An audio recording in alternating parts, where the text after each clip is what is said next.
Bonjour tout le monde, aujourd'hui je vais préparer de la pieuvre grillée au barbecue. J'ai fait une belle découverte aujourd'hui, j'ai acheté de la pieuvre chez United déjà cuite parce que pour ceux qui connaissent la pieuvre, c'est quand même un bon 1 heure et demie de cuisson, puis là ben je veux faire ça rapido presto aujourd'hui.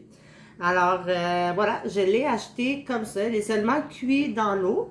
Moi, je veux lui donner de la saveur. Alors, je vais lui ajouter des fines herbes de mon jardin.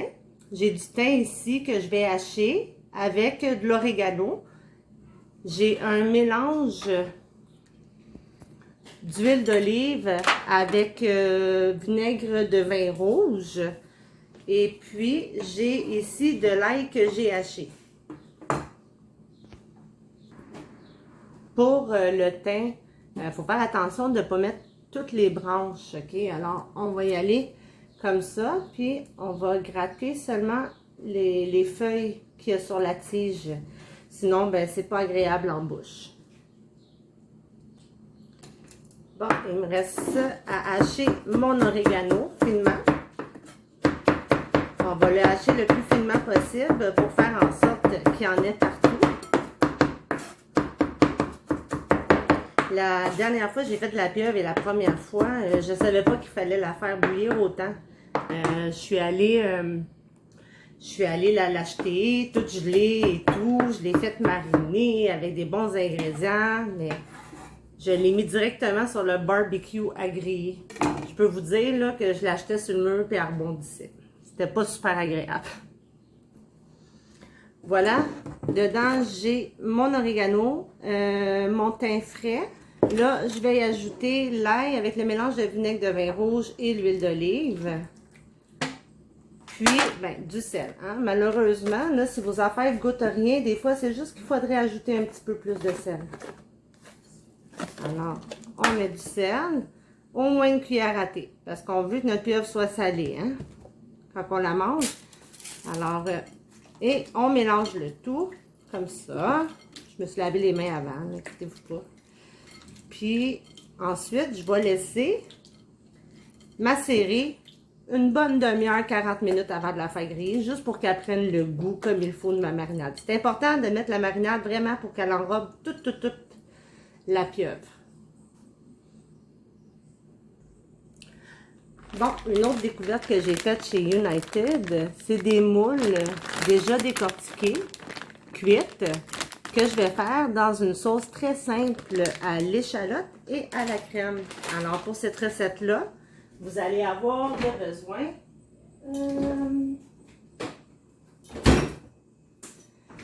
de crème 35%, d'échalotes. Ici, j'ai trouvé des belles échalotes rouges. Je vais prendre seulement le bout ici. Et puis, du vin blanc. J'avais une petite fête en fin de semaine, puis il y a quelqu'un qui n'a pas voulu son dernier petit verre de vin blanc. Fait que je vais l'utiliser pour faire mes moules à la crème. Alors, vous avez qu'à ciseler l'échalote, comme ça. On va y aller très finement.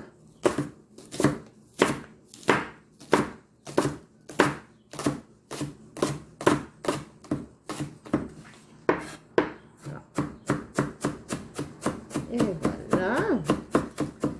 Moi, j'aime bien avoir des petits morceaux d'échalote, ça ne me dérange pas. Si vous voulez avoir quelque chose d'un peu plus fin, ben, vous y allez selon vos préférences et la préférence de votre famille.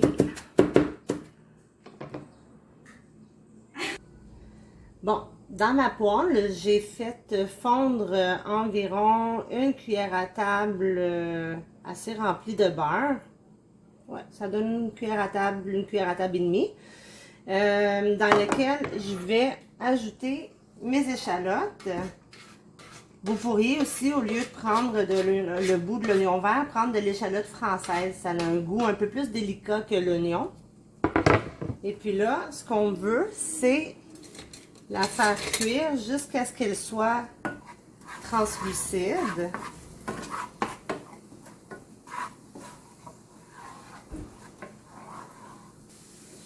Ça va être important de faire cuire votre échalote à feu moyen, ok? Pas trop élevé. Ce qu'on veut pas, c'est que l'échalote grille, parce que si elle grille, ça va créer une petite amertume dans la sauce. Alors voilà, à cette étape-ci, où ce que l'échalote, elle est tendre, je vais prendre mon vin et je vais le mettre à la poêle. Puis, je vais laisser réduire comme il faut de moitié aux 2/3. Il faut pratiquement que le vin soit totalement au même niveau que les échalotes françaises. Alors, je vous reviens. Bon, là, ça l'a réduit de moitié. À cette étape-ci, j'aime ajouter mes moules. Étant donné qu'ils sont encore un petit peu congelés, ça va dégager de l'eau. Alors, je vais le laisser vraiment réduire avant d'ajouter la crème. Alors, en ajoutant les moules à cette étape-ci de la recette, ce que ça va faire, c'est qu'ils vont s'imbiber de la saveur du vin. Alors, c'est encore meilleur. On aime ça du vin, n'est-ce pas?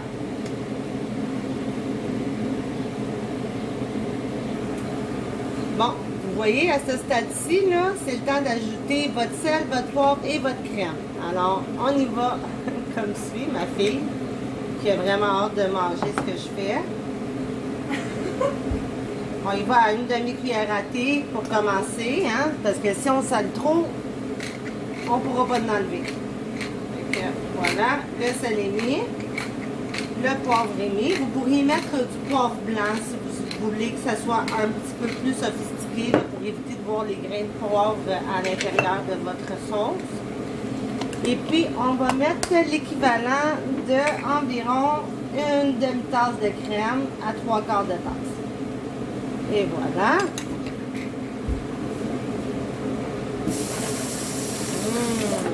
Regardez-moi ça. Si vous sentiriez l'odeur, il y a de l'écho.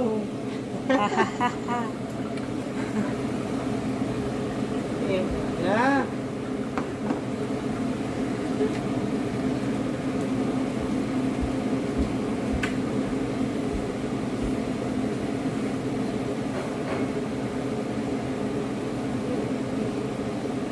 Alors là, je vais laisser réduire environ 5 minutes, le temps que ça épaississe.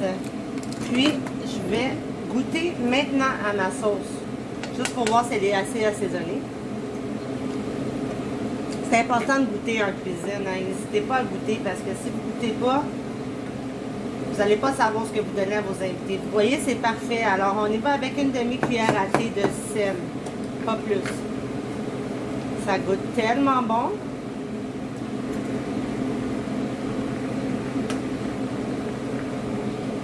Regardez-moi ça. Là, ça va mijoter un 5 minutes. Quand on fait des cuissons à la crème, c'est important d'attendre que ça mijote pour éviter d'avoir des problèmes digestifs. Et voilà. Ça fait 5 minutes. Ici, dans ce récipient-là, j'ai mis une cuillère à soupe de fécule de maïs avec de l'eau diluée dans l'eau. Ça va être important quand vous voulez épaissir une sauce, de mettre votre fécule de maïs avec l'eau. Parce que si vous mettez directement votre fécule de maïs dans votre sauce, vous allez avoir plein de grumeaux. Alors, étant donné que moi, j'aime ça quand la sauce adhère au moule, je l'épaissis un petit peu. Alors, ça fait une texture plus onctueuse, puis c'est délicieux. Et voilà. Mes moules sont prêtes à manger. Ici, j'ai mis une cuillère à soupe, mais vous y allez tranquillement, vous l'ajoutez, puis quand la sauce a la texture de votre goût, vous avez juste à arrêter d'en mettre. Vous n'êtes pas obligé de tout le mettre. Allez-y toujours selon votre envie, ça se peut que vous aimez ça plus liquide aussi. Avec cette recette-là, vous pourriez juste mettre cette sauce-là par-dessus une pâte de votre choix, une bonne pâte fraîche, parsemée de persil, un peu de ciboulette, du basilic frais.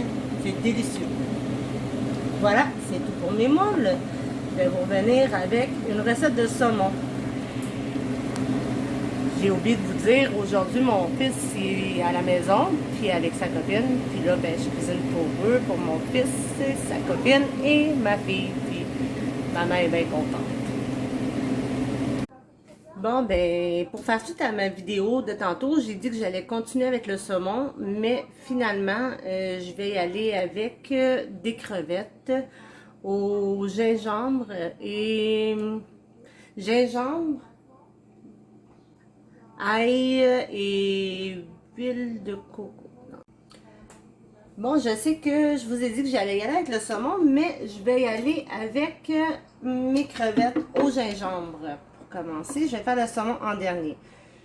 Je commence par mettre 2 bonnes cuillères à soupe dans une poêle de huile de coco. J'utilise celle de Kirkland, elle a une bonne saveur et puis c'est une huile de coco de qualité que j'aime bien utiliser.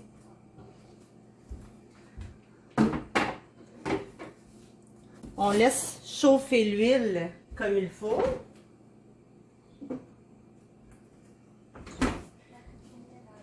Ici, j'ai des grosses crevettes géantes que je vais mettre dans ma poêle lorsque la poêle elle va être très chaude. Si je les mets trop tôt, l'eau des crevettes va toute sortir et puis ça va faire du jus, puis on veut pas ça. Voilà, je crois que ma poêle est chaude. On fait un test. Quand on entend ce bruit-là, c'est bon signe. Ça va être important de ne pas déposer vos crevettes tout en même temps. Parce que si vous déposez vos crevettes d'un seul coup, votre poêle, elle va trop refroidir. Puis, on va avoir le même problème que si on n'avait pas attendu qu'elle soit assez chaude. L'eau va sortir des crevettes, puis elles vont bouillir au lieu de griller. Alors là, maintenant, j'ai assez de crevettes dans ma poêle. Je vais attendre qu'elle cuit bien d'un côté. Ça, cette technique-là, ça fait en sorte que la crevette va faire une croûte et puis son jus va tout rester à l'intérieur.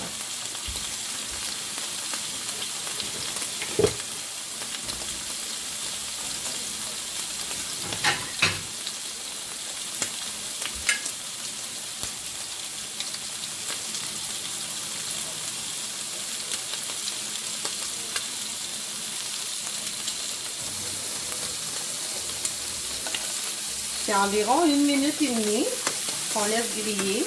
Mon feu est quand même assez élevé, je dirais. Il est un peu plus que feu médium, là, à 8.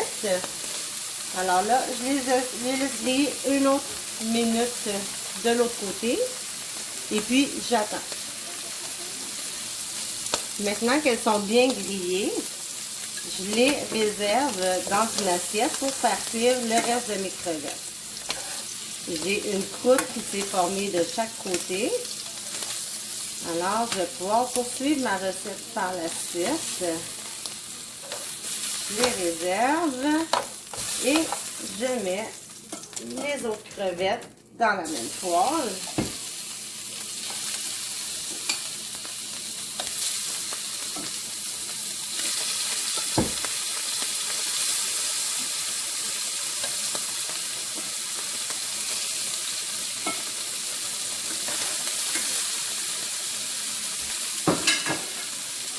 Si vous voyez qu'elles ont absorbé l'huile de coco, n'hésitez pas d'en remettre une autre cuillère à table.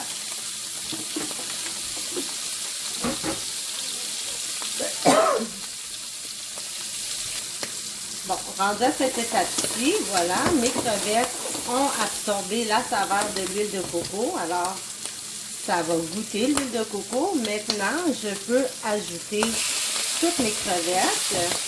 Maintenant, j'ai plus peur qu'elles bouillent, car elles sont bien grillées. Et je vais ajouter, ici, j'ai de l'oignon vert, ici haché finement, du gingembre haché finement et une grosse gousse d'ail haché finement que je vais mettre avec mes crevettes. Je vais baisser le feu à cette étape-ci. Question de ne pas brûler le reste de mes ingrédients. on les fait sauter pour enrober toutes les crevettes. On ajoute du sel, bien sûr. Une demi-cuillère à thé devrait suffire. Et puis, j'avais du wasabi dans mon frigo pour y ajouter une petite touche de piquant. Alors, on y va comme on veut. Si on veut que ça soit piquant beaucoup, on en met beaucoup. Sinon, on en met juste un peu. Moi, je vais en mettre juste un peu, environ une cuillère à thé en tout.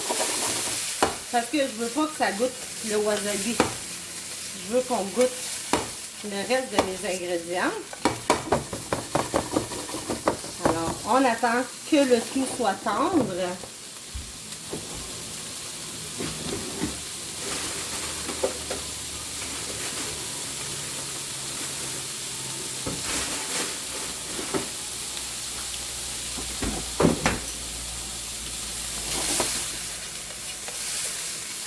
Regardez, ça a l'air bon. Si vous pouviez sentir là, dans la cuisine là, comment c'est délicieux. L'odeur, ça donne envie de manger.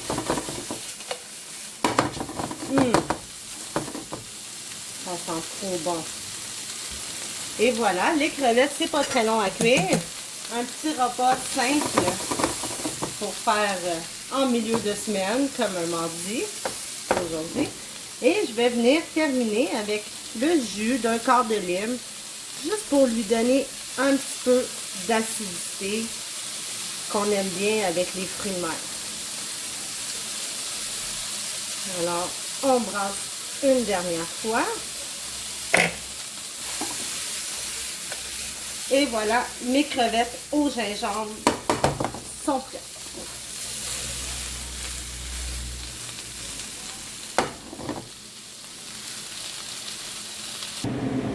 Bon, je suis rendue au saumon. Le saumon, il faut toujours commencer à faire cuire le côté peau en premier. Là, ici, j'ai mis, vous voyez, j'ai beaucoup de beurre, ok? Ce qui est le fun quand on fait avec keto, c'est qu'on n'a pas besoin de mesurer nos quantités de gras. Bien au contraire, il faut en mettre. Mettez-en, c'est pas de longueur. Fait que j'attends que mon beurre soit chaud. Même chose, hein, pour toutes les viandes, hein, on attend toujours que le beurre soit toujours chaud ou l'huile très chaude quand on veut faire cuire une viande, un steak, des fruits de mer, parce que justement, ça l'évite le produit de bouillir, ça va créer une croûte sur la viande qui va la protéger pour faire en sorte que son jus naturel ne sorte pas. Alors pour le beurre, c'est simple, vous attendez qu'il y ait une couleur noisette. Lorsque le beurre atteint une couleur noisette, c'est le moment de mettre son morceau de viande ou de saumon.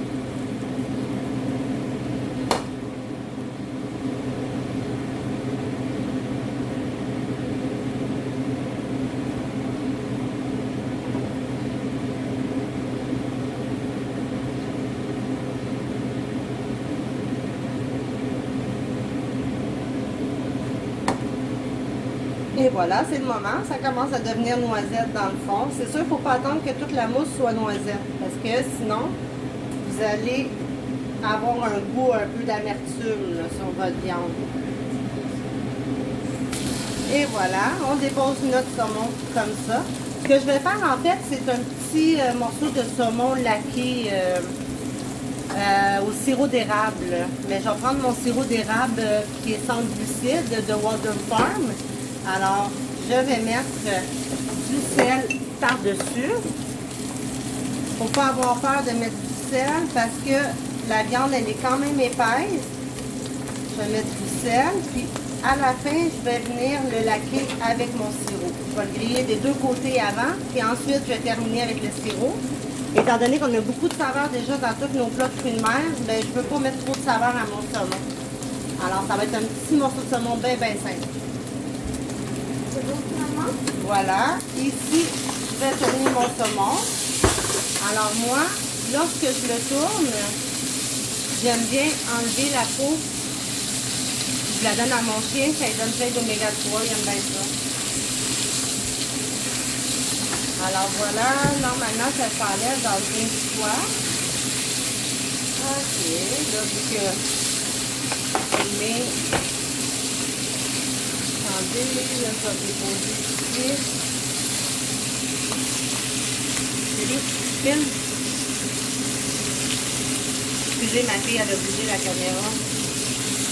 Oui, regarde, il va tomber. Ok, le cahier, regarde, ça peut attendre.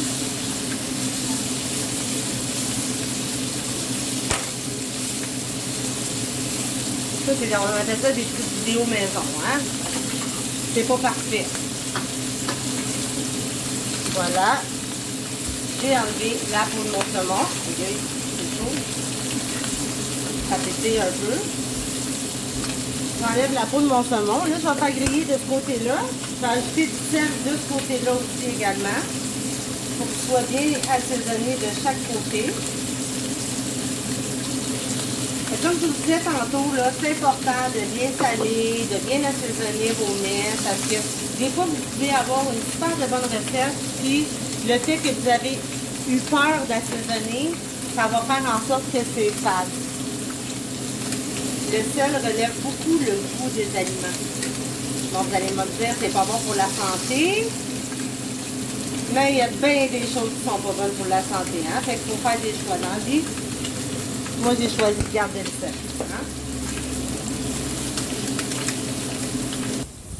Je vous emmène à mon barbecue. Comme vous pouvez voir, je l'ai mis la pieuvre à griller. C'est tout ce qu'il reste à faire, en fait, avant de la manger. De bien la faire griller sur le barbecue. J'ai ici du jus, ici, là, de la marinade que je vais arroser de temps à autre. Je vais demander à ma belle-fille de le faire pendant que je finis le saumon. Ça va être bon. Voilà, j'ai fait revenir mon saumon bien grillé des deux côtés. Maintenant, je vais ajouter mon sirop Water Farm à la saveur de bacon. Je vais mettre par-dessus. Et dans le fond de ma poêle. Oh boy! Et voilà tout le monde, le repas digne de Poséidon. Les moules à la crème et au vin blanc, crevettes au gingembre, pieuvre grillée à la portugaise, saumon laqué au sirop d'érable. Et un risotto, c'est pas keto, c'est pas pour moi, mais moi, je vais quand même me régaler avec tout ça. Bonne soirée tout le monde! Bye!